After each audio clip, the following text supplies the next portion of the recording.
jujusha namwe abifatika ribijuja ati namwe rero ati namwe ntacyo mwahawe mu bumenyi ati nabwo mwahawe ntacyo mwahawe mu bumenyi kiretse dukeyi duke kubera iki ntabwo twahawe ubumenyi bwo kumenya ibiri mu mitima y'abantu nibyo twahawe duke urashobora kugira amakenga avuga ati burya Omar ariko ariyumvira ibintu bimeze ukuntu ariko uratekeranije ni dukeya none ashaka kwiyumvira mwarimu hajya pasiteri Moses ariko ariyumvira ibiri binini ntabwo izo shingi nayo yuko njyewe inzu ibiri mu mutima kwande kwa Moses Moses itandukanye rero imitima cyangwa imica hamwe namwe muyera barakuza amarusha ngaha bakizwa barabisha ubwenge ndabona n'abantu b'abagabo imisura abagore ingumi mu bagabo yuko ari injiji kwe kandi bafise ubwenge twagira mwarimu cyo turafuza iyo ni kone ya mbere acara dako 5:1 Qur'an 5:1 aya 49 je nawe yamubwira iti no mu kintu cyose twaremye mu kigabo n'ikigore kandi n'ibyatsi no mu kintu cyose twaremye ikigabo n'ikigore no mu biti mwarimu harimo ikigabo n'ikigore no mu mabuye harimo ikigabo n'ikigore no mu nka harimo ikigabo n'ikigore ujya kurone vuze ukuri bandanya kugira ngo mwibuke ububasha bwa Allah ububasha bw'uhoraho mumenye mwebwe ko ari wowe ushobora byose ndiyo nimuhungire kwa Allah nimuze muhungire kuhoraho muvivire ibigirwamana musenga mwebwe ndiyo mu by'ukuri yewe kuri mwebwe uyu ni Muhammadi ariko aratubwira ariko aduhereza inkuru nziza yewe kuri mwebwe ati jewe kuri mwebwe ndi muri boneka ati je ndi muri igaragara intumwa y'uhoraho nange ndaje kukubera imburi ndakwigisha ukuntu upagani murimo erega yari yavuze ngo nimuhungire kwa Allah acaza kwerekana yuko uwo Allah ariko aravuga ngo duhungire ku wundi kumbe Allah bangahe ngo babiri ubwenge bwiwe aca yibagira amajambo ariko avugaga burera bwirande Muhammad tandukanya discours direct na discours indirect n'umwishini bagiye kwiga niyo ngorane tuko tuyaga n'abantu batanyuje mu ishuri kubera ko hataje professeur aze kubisigura basi we nabona ngo uzo kurasoma basi haze professeur Moses discours direct na discours indirect namavuga ngahe abiri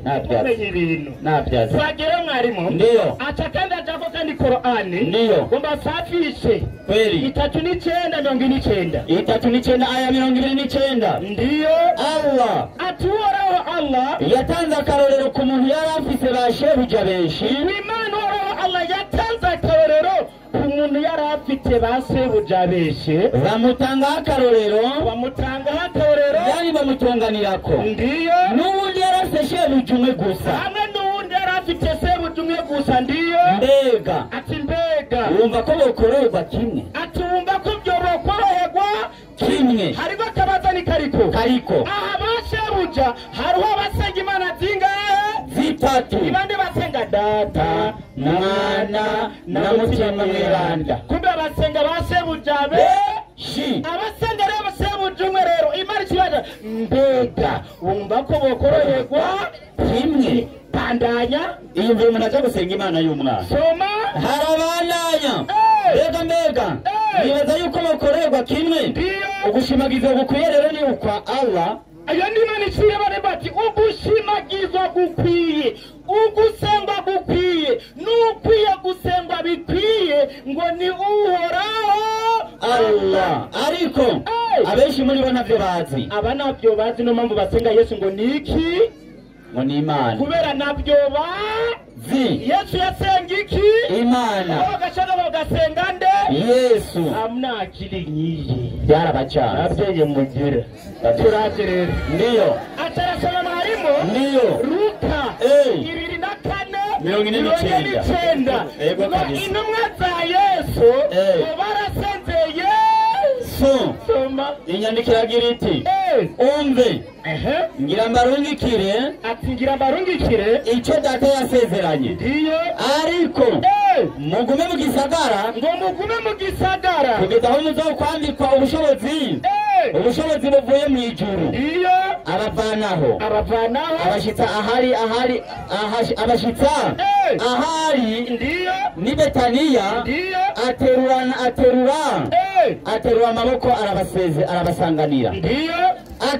akibahezagira atandukanywa nabo adozwa mw'ijuru. Yesu yatanduzwa mu byatandukanye n'abigisha bica bigenda gute nabo baramusenga n'abatabasenga nde Yesu mu nyigisho yigishije yavuze ati nuko musenge mutya. Abigisha kugenda mu nyigisho za Yesu baca bahinduke basenga nde Yesu. Mbega basenze Yesu reka bamusenze yidugiye nandi bwarahari bafitini ya Mungu yari yamaze kwidiga mw'ijuru kwirira umuceri n'ibiharage twagira mwarimu mbega bamusenze abaha amanota ngahe 15 w'Imatayo 15 Matayo amanota yaca bahereza inyandiko igira iti ndiyo mwandyaryammwe ati mwandyaryammwe ego sobanura abasenga Yesu ko ari indyarya. abasenga Yesu niki ni indyarya. Yesaya yavuze neza ivyo yavugishwa n'Imana kuri mwebwe kweli kabisa atabo bana bamubona ngaho banyubahisha iminwa yabo ngo mwami Yesu iheze mu ngoro yawe yareze bansengera ubusa kumbe yabahaye ubusa kwijana maskini ya Mungu bansengera ubusa kuko inyigisho bigisha ari byagezwe n'abantu. kumbe basenga Yesu yabahaye ubusa kumbe basenga Yesu bakurikira inyigisho ibyagezwe ibyagezwe by'Imana ngo musenge uhoraho Imana imwe rudende ibyagezwe byo ngo senga Yesu barose ubusa namoze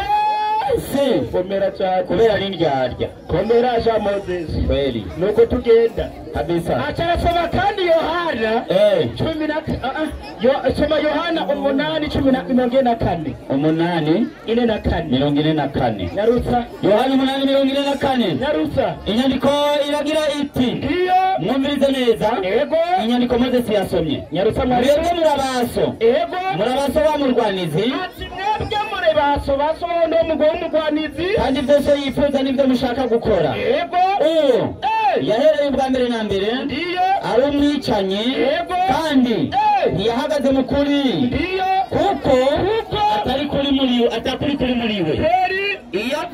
avuga ibinyoma hagarara uyacereka yuko abisilamu twebwe turi abahaso bamugwariza turi abantu bande ba Satani bivuze Satani ngo niwe se wacu ngo no mubyeyi wacu cyanibaza ikibazo none abakoresha Bibiliya hagati abakisura besabo ni bande bakoresha Bibiliya ni bande bavuga muri Bibiliya none nabo umva tara nabo nyene abesa murakoresha Bibiliya mwebwe wapi dukoresha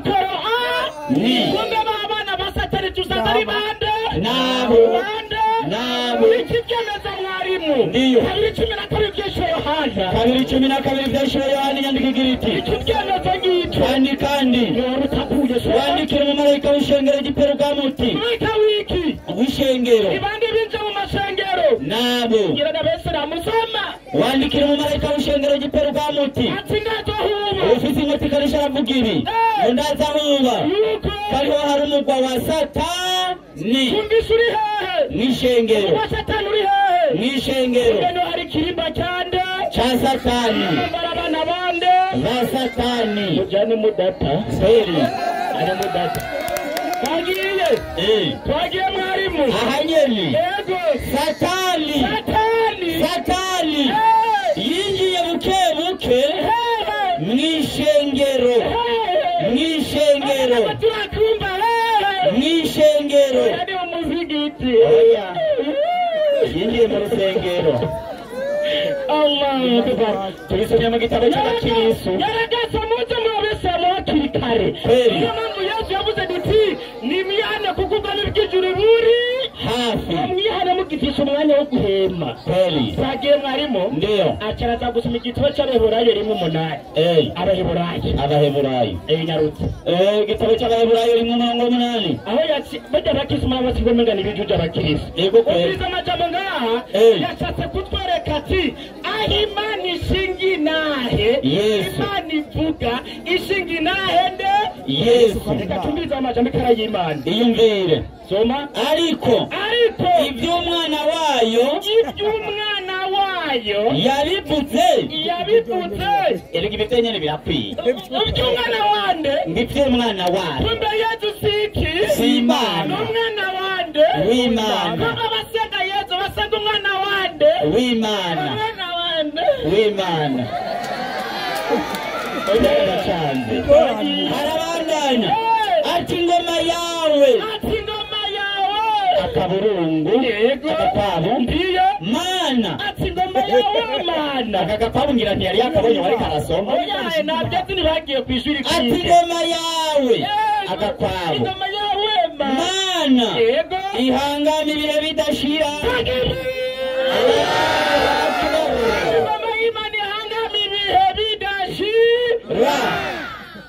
bari bahezagirira kandi twasavye ntaye y'Imana ntitwasavye iki oya mugani mu cyete cy'abaheburayo acaraja ko mwarimu niyo aho yacasoma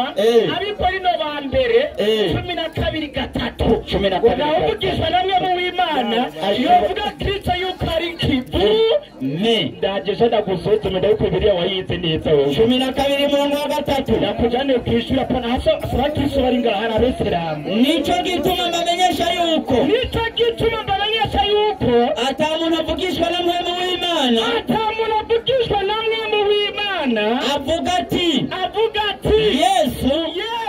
ni Ikivume ibi bivutse Pawulo yandikira abikorino Pawulo niwe avuze ati nta muntu avugishwa namwe mu w'Imana yovuga ko Yesu Kristo ari Ikivume iziketi yandikira Bigalatiya 3:3 mbere ikete rya Bigalatiya ucura biko umugabo Paul afise ubwenge mugabo apenga Moses 3:13 aho nyene inyandikiragira iti Kristo yaducunguye umuvumo w'ivyagezwe ati Yesu Kristo ngo yaducunga umuvumo w'iki w'ivyagezwe bivuga nde Paulo soma Kristo yacitse ikivume ngo kubwabo kumbe uvuze ko Kristo yagize ikivume bivuze nde Paulo kumbe Paulo namwe mu w'Imana kubera niwe avuga ko Kristo yacitse ikivume ujyana waca ku kinyigisho za Paulo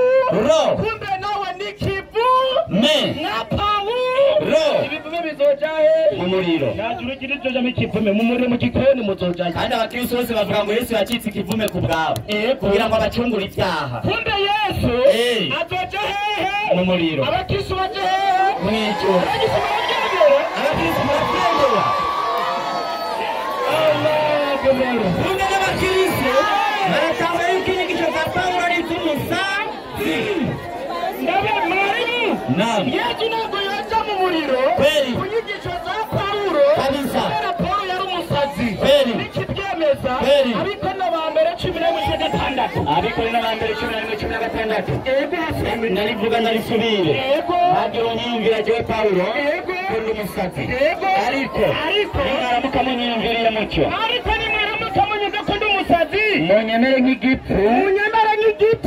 kuko isinyanduruko yo kwirata kuko benshi birata babitumwe n'imvugo zo kw'isi nanjye nyene ndavyirata ariko muririnda bakabagira baja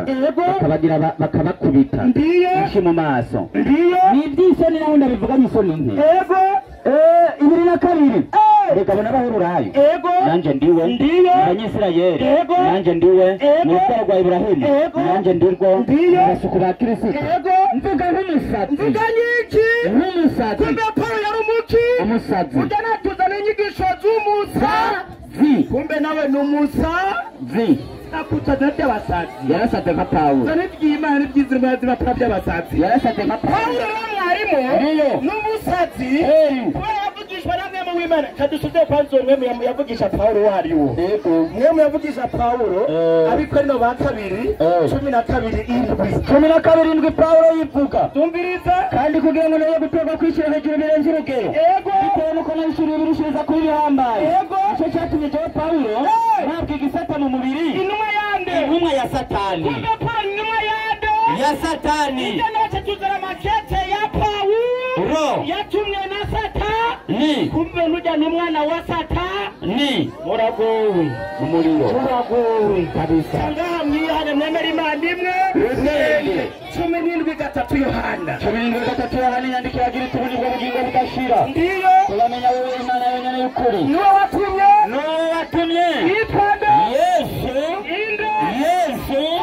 Kristo kumbe Yesu ni numwe yande Imana kugira murongo ubugingo budashira mwemera Imana nimwe rutende mukemera ko na Yesu yatumwe n'Imana atarima mutabyemeye mu gikoni muzojayo Mumuriro Waislamu takbiri Allahu akbar takbiri Allahu akbar la hasila raha ikemeza kugita ku Waislamu mpemu yera niki numara ikadaburiye nicyo gituma ikijanye na mpemu yera utorabaza kuko batahuwa na kime bas hanyuma rero gomba mbare takihoda zanjye yagaragaje gucapo agomba kwerekana yuko icyo navuze atari cyo abayisilamu barahakana bavuga yuko Yesu ntabwo ari Imana dukoretumwe nande ni Imana bibaya n'ikigabane batanze cyane agenda muri Korani 51 ku murongo wa 49 kugeza ku 50 shiramwe uwo murongo ndagusigure neza kuko yawukoretse n'ubundi ndasubira ino ni cyane umurongo wa 50 51 iyo haravuga ngo uteze Korani kiravuga wasabwa ngo ni Muhammad ariko aravuga ntabwo ari Muhammad ariko aravuga ni Allah cyangwa ntabwo ari Muhammad ariko aravuga muza kutwemeza neza ariko uno musi Muhammad ariwe muremyi wanyu ariyo Mana yacu ariko byo kubitubari ntabwo ariko aravuga 51 iyo hatangiye havuga ngo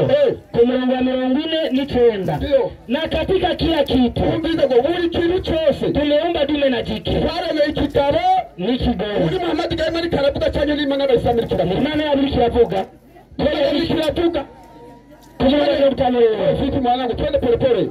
n'Imana abayisamira kiravuga yuko buri kintu cyose yarane ngo ikigabo n'ikigoro ndetse ashanavuga ati namwe amabuye tubona harimo ibiye by'ikigabo n'ibuye ry'ikigoro hakuze kubikoraniriza n'amabuye biri ngaho nawe warutakuye Yuri ya bana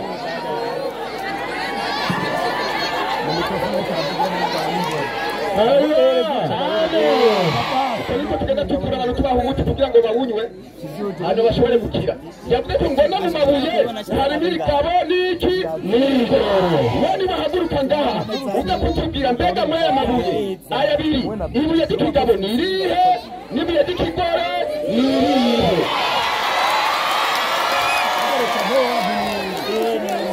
Kaya kubagane kumagoro n'ikandi ndasabiki itari mwitali basi barabanga nakudati milioni Mwenyezi Mungu nimekuja kumana mimi kweli ni monyaki jewe iwanyu nduhanuti waziwazi ninayotoka kwake ala labanga nakudati kujibyo rero nimekuja kumana kubera iki jewe Allah ndumuhanuti apa kuriyo Mana cyangwa badi kibazo rero Imana yanyu Allah ko tubona ivuga yuko yatumwe n'Imana iyihe izina cyayo ninde kubera iki ala ari ntumwa mukayisega nk'Imana Yesu ko ari ntumwa mukamuhakana kandi ari Imana kandi kibabaje muri Bibiliya Yesu wenyine ubwiwe ariyemangiye ko ari Imana ariko muri Korani yose nzima tera muri Korani cyatufagira bakashwaturuna nta hantu na hamwe Allah avuga yuko ari Imana kandi na Korani 39 mirongo avuga yuko Allah nawe ashima Imana nyamba shima Imana twasheni nyamba arashima Imana ariko arashima iyihe Mana kandi ariyo Mana ntacyo yakoze kuki yari gukora ko yari kusha kandi yabimenye hanyuma rero atabangana bonyege kandi hano gatanu 31 aho yavuze ati ngo n'ubu ngo ijingo rya Yesu n'ikiji Imana ngo turagirane niturabyumva ngo kuvuga ngo amajambo Yesu yavuga ngo y'amajambo yande y'Imana ariko natanze icyandiko kigaragaza neza yuko lijya Yesu yavuze twita Yesu ajya amajambo yasohoka mu kanwa kiwe n'Imana yariko iratuka ubihakanira iki yagombye kwerekana yuko rero hariyo Imana na Yesu abatandukanye kandi bidashoboka kubera iki bidashoboka Yohana 10:30 Yohana 10:30 haravuga ngo Yohana 10:30 haravuga ngo nyarutsa wa mwigisha Yesu yakunda ku murongo wa 30 jewe na data turumva jewe na data ntabwo turi babiri ngo abahisemo bose data n'Imana baratandukanye Yesu arukwiwe n'Imana arukwiwe n'abantu babiri batandukanye cyo ni kinyama kigizene cyambaye kugito rero abuzi yaca Niyaba atatanga gutakaza avuga yuko nagiye mu gikorwa wa mbere 12:3 aho navuga yuko abo bantu bemanga ko Yesu aruhoraho bafisende wemu yera atavuga tereka twaba rero twaba hagati y'abakristo n'abayisilamu ni bande b'iryo Pawulo yagitsene yavuze atavuga ati uyu Pawulo yari umusazi niko yatuje atavuga ati kuri cyane umusazi rero atagenda mu Galatiya 3 ku murongo 10 havuga ngo iki havuga yu subamura hano kwanza sindabye ku muto gusa ari Galatiya 13 niyo cyagirukira Galatiya 3:13 haravuga ku murongo wa 13 haravuga ngo Kristo yaducunguye umuvumo w'ibyagezwe Kristo yaducunguye umuvumo w'ibyagezwe yacitse ikivume ku bwacu yacitse ikivume ku bwacu ubwite Kristo yacitse ikivume ku bwacu Yesu ntiyatumwe yacitse ikivume ku bwacu ni twebwe twari ibitume kuko twakoze ibyaha tubakora y'Imana hanyuma Yesu atatugira mu gisingo yemera kuba ikivume mu gisingo cyacu ariko bidasigura yuko yari iki yari ikivume ariko rero kugira ngo tugende bivanye n'ubwenge bwanyu ingene wategetse bikagasubiza umupira ino nyene bariko babyemera ahubwo Qur'an haravuga ngo 5:50 haravuga ngo uyu munsi mwumvise ko ata muntu n'umwe acumviriza uwo Muhamadi nta muntu n'umwe agitega amatwi Muhamadi turatizorosere yewe ziri kurushi ego ati benshi n'abandi b'abajakazi n'abakene ego kandi Muhamadi yagizwe iki umukoshi yagizwe umukoshi cyane umuvumo n'ibitutu cyo kimwe kuriya kugito rero Qur'ani ivuga yuko Muhamadi yagizwe umuvumo nyamba kugirwa bisize yuko baye icyo kintu abayise mu badakomeranye nanjye yuko Muhamadi ari kivume amaboko hejuru abayise mwemeye ko Muhamadi ari kivume kuko Qur'ani ibivuze bashe amaboko hejuru nyamba kugirwa bisize yuko babaye icyo kintu mwabyemera ntibashobora kubyemera kubera iki barazira cyo ariko baravuga ko ari iki kwari ibinyoma hanyuma se bwo rero uwo Pawulo ngo ni iki ngo ni umusazi icyo cyo cyitwa Qur'an 15:6 Qur'an 15:6 havuga ngo iki Qur'an 15:6 haravuga ngo mu by'ukuri wa Muhamadi uri umusazi aya kuvuga cyane sawa bagera bitana kubiga 13 abikora bakabiga 13 abikora bakabiga 13 kubyo muri Qur'ani kuratindura kubyo abikora bakabiga 5 haravuga ngo kubyo Qur'ani ivuga yuko Muhammad ari iki umusazi nawe abayisama twita Pawulo arinde ari umusazi kumbe na Pawulo ari umusazi na Muhammad ninde umusazi abasazi mukabasara kwisi batandukanye baga Pawulo yasaga ivyaga bitone na 5:13 Pawulo avuga ngo nimba dusaze ari ivy'Imana haleluya turabona umusazi wa mbere yasaze ivy'Imana banda kutubwira rero ko tubona ko Muhammad nawe ari umusazi yasaze ivy'Imana uga gutangurira ngaha hanyuma cyavuga ati ko Satani ngo intebe yiwe iri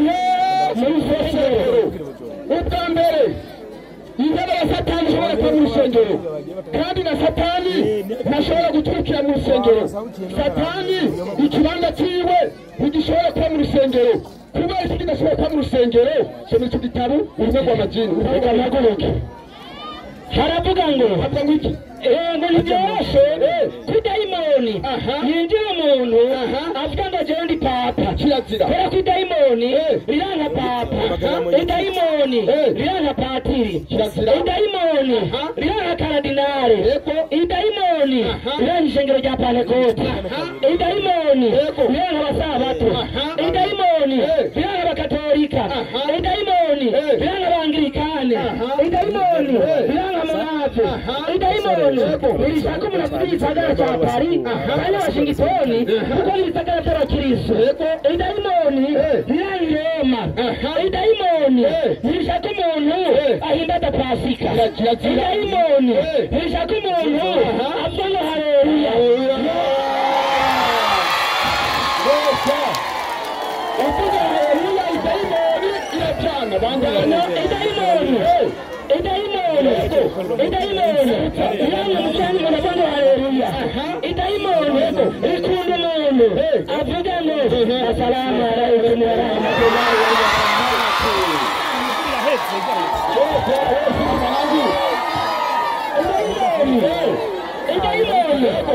idayimoni birari igitabo cy'abikorino idayimoni nicyo gitegeka abantu kwisandasha ukwezi k'Ramadani kirazira idayimoni nicyo gitegeka abantu kugenda n'imaka kubyuka rero ibi bintu byose bitonda kubaho gatuma asiri amajini rero ibi bintu byose bitonda kubaho ngaha satani aracana cyo kutayitosa intebe ya satani yoba iri mu rusengero ni ikinyama cyambaye ubusa kubera iki nyamba ya satani yanga kujya mu rusengero cyane akatira mbega iwe niwe kubera iki batwite mu rusengero intebe yande ya satani ariko icyo ni ikinyama cyambaye ubusa usomye mu byahishuriwe Yohana 3:9 havuga yuko isinagogi hari guteka isinagogi yande ya satani kandi abayisilamu bafite yuko isinagogi ari iki ari umusigiti reka turabe rero mbega bize mu musigiti n'abakristo cyangwa n'abayisilamu reka turabe iyo satani nawe mbega ninde asiriye amajini urupapuro rwa 20 haravuga ngo birababaje kandi birateye ikigongo kubona Adamu na Eva batagondoje satani bisaba imbabazi ku Mana ngo yibere mu Isilamu ni Muhammad wenyine yagize ibishoboka byose agondoza satani amwinjiza idini aca yibere mu Isilamu kubwiga buturiko kubwiga rero ni ngombwa yuko abantu bose